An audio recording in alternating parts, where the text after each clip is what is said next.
গিন্নি, আরে ও গিন্নি, বলি বেলা কত হলো শুনি, কিছু কি খেতে দেবে না? বলি আমার হাত পা কটা বলো তো শুনি, এক হাতে আমি কত দিক সামলাবো? কেন, মেয়েরা আছে কি করতে? হ্যাঁ, আমার তিনটে মেয়ে থাকতে সকালবেলায় না খেয়ে থাকতে হয়? আমিও হাত গুটিয়ে বসে নেই বাবা, সকাল থেকে বাসন ধুইছি। আমি বাবলুকে খাওয়াচ্ছি বাবা, আমিও বসে নেই। আমিও পড়ছি বাবা, সকাল থেকে মাথায় কিছু ঢুকছে না, এই অঙ্কটা বুঝিয়ে দেবে? খালি পেটে অঙ্ক আসবে না রে মা। আমি যাই, ভোলার দোকান থেকে কিছু খেয়ে আসি।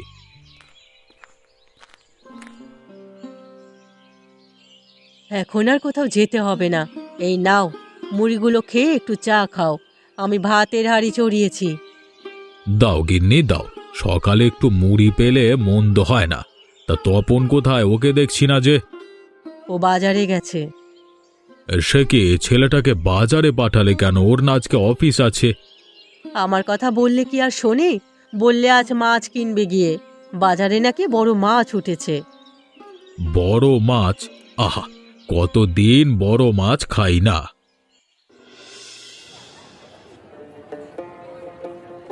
মাছটায় ডিম আছে দেখছি, জমিয়ে খাওয়া যাবে। হ্যাঁ ও ভাইয়া, পিসগুলো বড় করে দিও। হ্যাঁ, আর মুড়োটা কাটবার দরকার নেই, ওটা আস্তই রাখো।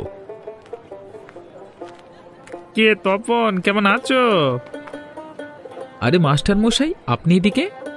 মাছ কিনতে এসেছি। তা তোমার নাকি খুব বড় চাকরি হয়েছে শুনলাম। বড় আর কোথায়, কোনো রকমে চলে যাচ্ছে আর কি। বেশ বেশ, চলে গেলেই হলো। তা তোমার বাবার সাথে আমার বিশেষ একটি আলাপ আছে, তো কোথায় পাওয়া যাবে তাকে বলো তো? বাবা তো সারাদিন বাড়িতেই থাকেন, বিশেষ কোথাও যায় না, বিকেলে ভোলার দোকানে গিয়ে বসেন। বেশ বেশ, তবে সেখানেই তার সাথে দেখা হবে বরং। আমি তবে আসি বাবা। হ্যাঁ, মাছ কিনবেন না? আর একটু দেখি তারপর কিনবো। এই নাও, তুমি তো আবার মাছের মুড়ো খেতে খুব পছন্দ করো। আহা গিন্নি, এটা তপনকে দাও, ও সারাদিন কাজ করে।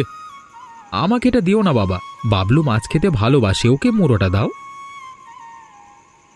ও মা, আমি এত কিছু খাবো কি করে, আমার পাত যে ভরে গেল। আস্তে আস্তে খাও সোনা, মাছের মাথা খেলে বুদ্ধি হয়। মাছের মুড়ো কেবল আমার পাতেই জুটলো না, সামনে আমার পরীক্ষা, তাও না। মাছের মাথা খেলেও তেমন লাভ হবে না, তুই এবারও লাড্ডু পাবি। আহ জয়া, এরকম অলক্ষণে কথা বলতে নেই, মেয়েটার এবার অনেক পড়াশোনা করেছে। যদি এবারও পাস করতে না পারে তবে ওকে বিয়ে দিয়ে দেবো মা, শুধু শুধু বাড়ি বসিয়ে রেখে লাভ নেই। হ্যাঁ গো, আজ যে বিমল মাস্টার এলো, কি বললো তোমায়? মায়ার বিয়ের কথা বললো নাকি? মায়ার না, তপনের বিয়ের প্রস্তাব নিয়ে এলো। দাদার বিয়ে এত তাড়াতাড়ি? চাকরি করছে তাই সবার চোখে পড়ছে। বিমলের একটা ভাগ্নি নাকি খুব ভালো, গত বছর বাবা মারা যাওয়ায় ওর এখানে উঠেছে। তপনের সাথে তারই বিয়ের কথা বলতে এসেছিল। বিমলের ভাগ্নি হলে তো ভালোই, ওদের মতো শান্ত স্বভাবেরই হবে। তা ঠিক, এদিকে বংশ মর্যাদাও ভালো। দেখি বিয়েটা আগায় কিনা। না বাবা, আমার ভাইকে এক্ষুনি বিয়ে করাবো না, আরো কিছুদিন সময় যাক। দিদি একদম ঠিক বলেছে, বৌদি এসেই সংসারের চাবি হাতে করে নেবে, এত সহজে তা আমরা হতে দেব না। আজ না হোক কাল বিয়ে তো ওকে করাতেই হবে, আর সব মেয়ে কি একরকম হয় রে? দেখবি বৌমা এলে তোদের সাথে মিলেমিশেই থাকবে। বিয়ের আগেই বউ বানিয়ে ফেলেছ মা, বিয়ে হলে কি জানি হয় কে জানে। ও দিদি, তখন তো আর এ বাড়িতে থাকতে পারবো না, বউ এলে দেখবে সবাইকে তাড়াবে। এখন থাকতে পারলে তখনও থাকতে পারবি জয়া। আর জামাইয়ের কোনো খোঁজ খবর নেই কেন? সে 2 মাস হলো তাকে রেখে গেছে, একবারও দেখা করতে আসেনি। বুঝেছি, তোমরা আমাকে সরাতে চাও। বেশ, আমি আজই ওকে চিঠি লিখবো, কাল সকালে তোমাদের বাড়ি থেকে চলে যাবো, এই আমি বলে দিলাম। আহ জয়া, তুই এত রাগ করছিস কেন? তোর বাবা তো আর তোকে চলে যেতে বলেনি। কোন কথার কোনো অর্থ হয় সে আমরা ভালোভাবেই জানি মা, আমাকে ওসব শেখাতে এসো না। মিনু, ও মিনু, কোথায় গেলি মা? আমি এখানে মামা। কি হয়েছে, চেঁচামেচি করে বাজি মাথায় তুলেছ কেন? হ্যাঁ, তোর বিয়ের পাকা কথা হয়েছে মেয়ে। আজকে তপনের বাবা ডেকে পাকা কথা বললেন রে। সে কি, আমার বিয়ে আর আমি জানি না? সেদিন বললাম না তপনের সাথে তোর বিয়ের কথা চলছে। নে নে, এবার তোর মাকে একটা চিঠি লিখতো। বল কাল কি যেন চলে আসে, বল। ও মা, কালকে আসবে কেন? বিয়ে কি এ মাসেই? হ্যাঁ, সামনের সপ্তাহেই তোদের শুভ বিবাহ, বুঝলি?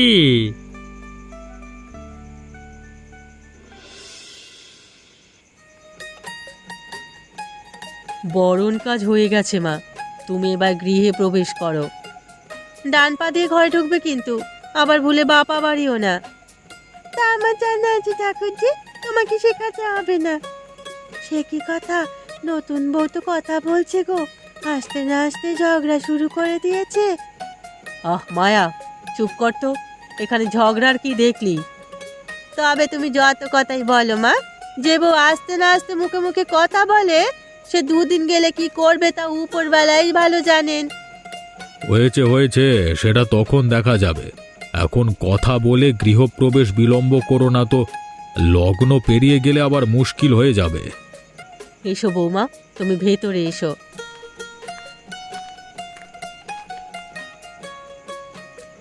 হা করো বউ, শ্বশুর বাড়িতে এসে একটু মিষ্টি খেতে হয়। সে কি, একটু মিষ্টি খেলে আর একটু খাও। আমি মিষ্টি খেতে পারি না দিদি, আর খাবো না। সে কি কথা, নতুন বউ নাকি মিষ্টি খায় না? এরকম কাণ্ড তো কোথাও দেখিনি। রাখ দিদি রাখ, আমরা দিচ্ছি বলে খাবে না, এমনিতে দেখবি মিষ্টির পোকা। কি, আমি তুলে দিচ্ছি বলে নতুন বউ মিষ্টি খাবে না? কেন রে তপন, বিধবা হয়ে আমি কি অন্যায় করে ফেলেছি? হ্যাঁ, আর যদি আমার স্বামী থাকতো তবে এ কথা শুনতে হতো না। না না দিদি, ও এমনিতে মিষ্টি পছন্দ করে না, তুমি এতে কষ্ট পেও না। বৌদি কি পছন্দ করে কি পছন্দ করে না তা তুই জানলি কি করে দাদা? তোদের কি আগে থেকে যোগাযোগ ছিল? মা, অনেক হয়েছে, এবার ওকে ঘরে নিয়ে যাও তো। হ্যাঁ হ্যাঁ, বাইরে অনেক ঠান্ডা, বৌমাকে তার ঘরে দিয়ে এসো। চলো মা, আমার সাথে চলো।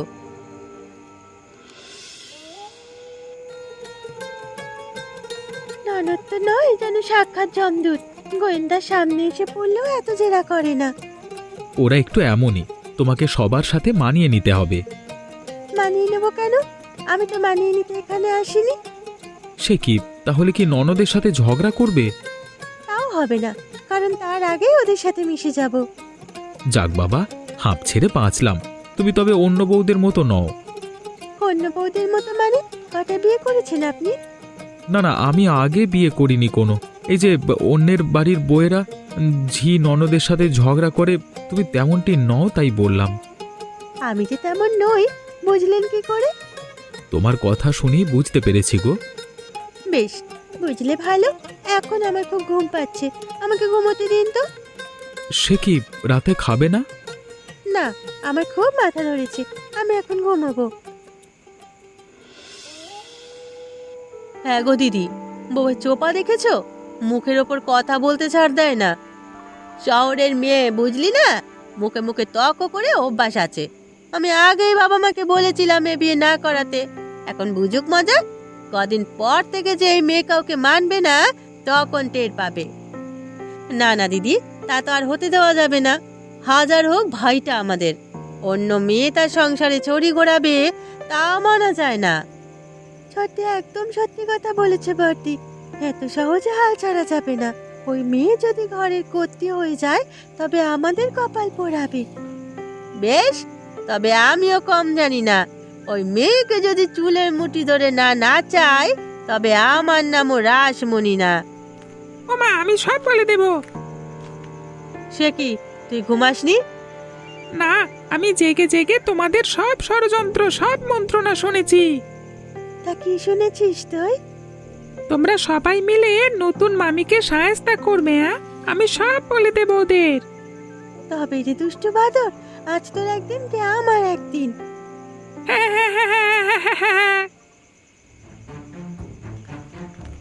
রাসু, ও রাসু, বলি এখানে আছিস? কি হয়েছে মা? তিন বোন দরজা বন্ধ করে কি গুজুর গুজুর পুশুর পুশুর করছিস? ওদিকে আমার হয়েছে যত যন্ত্রণা। তোমার আবার কি হলো মা? বৌমা নাকি খাবে না, নতুন বউ কিছু মুখে দেবে না, তা কি করে হয় বলতো? জমিদারের মেয়ে, গরিবের বাড়ির খাবার কি করে মুখে রুচবে? চুপ কর ছুরি, তোদের জন্যই এসব হয়েছে। কতবার বললাম বউটার পিছনে লাগিস নে, বেচারি আসতে না আসতে তার পেছনে উঠে পড়ে লাগলি। ও বাবা, বউ আসতে না আসতে মা দেখছি তার পক্ষে চলে গেছে। আমাদের পক্ষের একজন লোক কমে গেল, কি বলিস দিদি? হাসি রেখে আমার সাথে আয়। আর আসু, তুই গিয়ে দেখ তো কি হয়েছে। ঠিক আছে, আমি যাচ্ছি।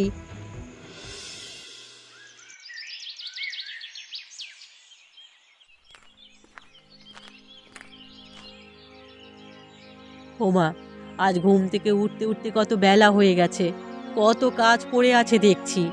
একা হাতে কিভাবে সব শেষ করব? রাসু, ও রাসু, কোথায় গেলি মা? ও মা, রান্না চড়িয়েছ? কাল রাতে সব কাজ সেরে ঘুমোতে দেরি হয়ে গেছে, এখন উঠে দেখে বেলা দুপুর হয়ে গেছে। না লা, আমি কেবল উঠলাম, এখন নাস্তা তৈরি করব কখন আর ভাত চড়াবো কখন? সে কি, তোমায় চা দিল কে? কে দেবে আর? বৌমা দিয়েছে। সকাল সকাল বৌমা আমাকে ডেকে চা নাস্তা খাওয়ালো। বৌমা দিয়েছে? ও উঠে গেছে এত সকালে? বাবা, নতুন বউ আসতে না আসতে রান্নাঘরে চলে গেছে। কোথায় ও, কোথায়? এই তো দিদি, আমি এখানে। নিন, এক কাপ চা খেয়ে নিন। হ্যাঁ বৌমা, চা খেয়ে কাজে নামতে হবে, আজ অনেক কাজ হাতে। আজ আমার শরীরটা খুব খারাপ লাগছে মা, আমি কিছু করতে পারবো না। সে কি, তোর আজ কি হলো? রাতে তো দিব্যি ভালোই দেখলাম, সকালে উঠেই কেমন মাথাটা ঘুরছে মা, মনে হচ্ছে এক্ষুনি পড়ে যাব। হাই প্রেসার, কতবার বললাম দুশ্চিন্তা করিস না খুকি, চিন্তা করে করে প্রেসারটা বাড়িয়েছিস। তাহলে আপনার আর কোনো কাজ করতে হবে না দিদি, আজ আপনি বিশ্রাম নিন। সে কি, ও কাজ না করলে করবে কে? কেন আমি? তুমি ওসব কাজ পারবে মা? পারবো না আবার? আর আজ আপনিও বিশ্রাম নিন, কাল অনেক দখল গেছে আপনার উপর। চলো মা, তাহলে দুই মা মেয়ে বসে মাথায় তেল দিগিয়ে। না মা, আমার এত সময় নেই, আজ আবার খোকার কাপড়গুলো ধুয়ে দিতে হবে, আমি তাই করি গিয়ে। বেশ, তবে আমি যাই গিয়ে, দেখি বাবলুটা হয়তো উঠে গেছে। রাসুমা, এদিকে আয় তো। কি হলো বাবা, ডাকছো কেন? তোর জন্য হোমিওপ্যাথি ওষুধ এনেছি, নে এক মোটা খেয়ে নে তো। ইয়ে মা, এ আবার এই তেতো ওষুধ খেতে হবে? হ্যাঁ, খেলে একদম সুস্থ হয়ে যাবি। আয় মা, আয়।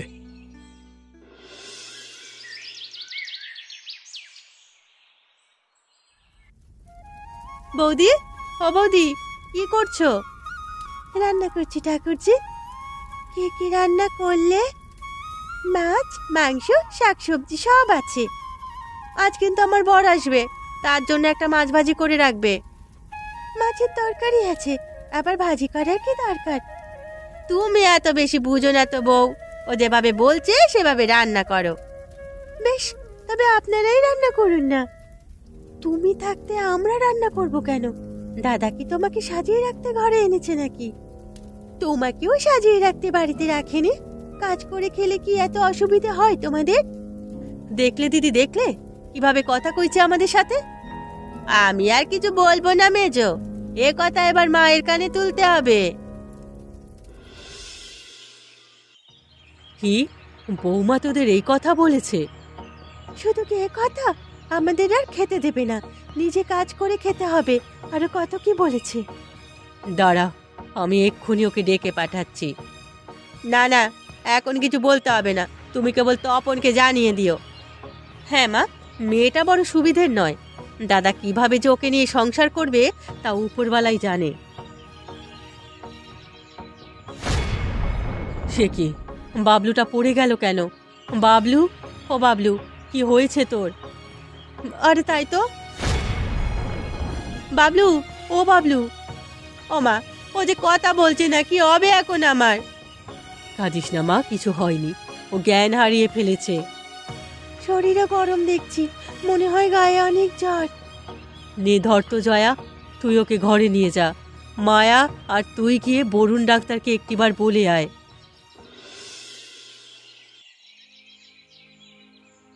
ডাক্তার কি বললে তো শুনলে গিন্নি।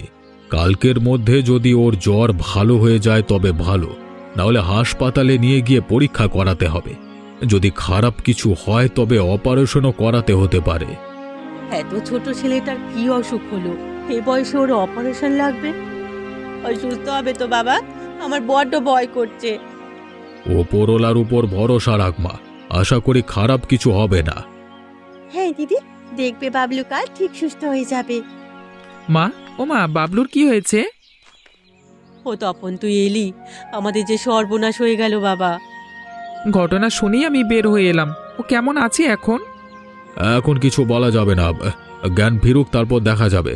আর ডাক্তার তো আসবেই রাতে, তখন শুনো সব। এখন যাও সবাই, ওর ঘরে চেঁচামেচি করো না। যান আপনারা, আমি ওর কাছে আছি।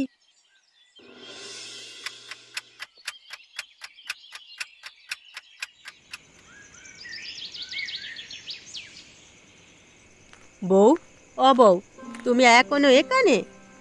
হ্যাঁ দিদি, বাবু একা থাকতে ভয় পায়, সেজন্য আছি। ওর জ্বর কমেছে? না তো, সকাল অবধি দেখি, নয়তো ডাক্তারবাবু আবার আসবে। ঠিক আছে, তুমি এবার যাও, আমি ওর পাশে বসছি। না না দিদি, আপনি গিয়ে বিশ্রাম নিন, সারাদিন অনেক ধকল গেছে আপনার উপরে। তুমি অত কম কষ্ট করছো না বউ, সারাদিনে তো পেটে কিছুই পড়েনি। আমার খিদে নেই, আপনি গিয়ে শুয়ে পড়ুন, আমি একটু চা খেয়ে নেব। বেশ, তবে দুবোনেই জেগে থাকি, আমার আর ঘুম আসবে না।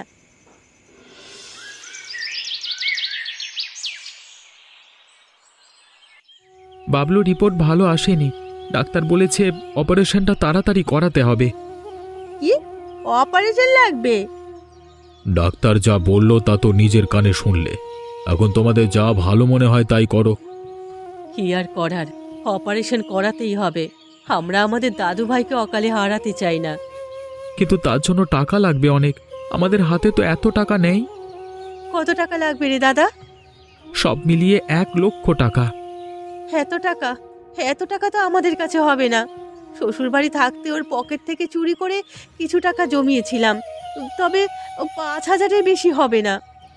আমাদের হাতেও তো এত টাকা নেই, সব মিলিয়ে তো 20,000 জোগাড় করা যাবে।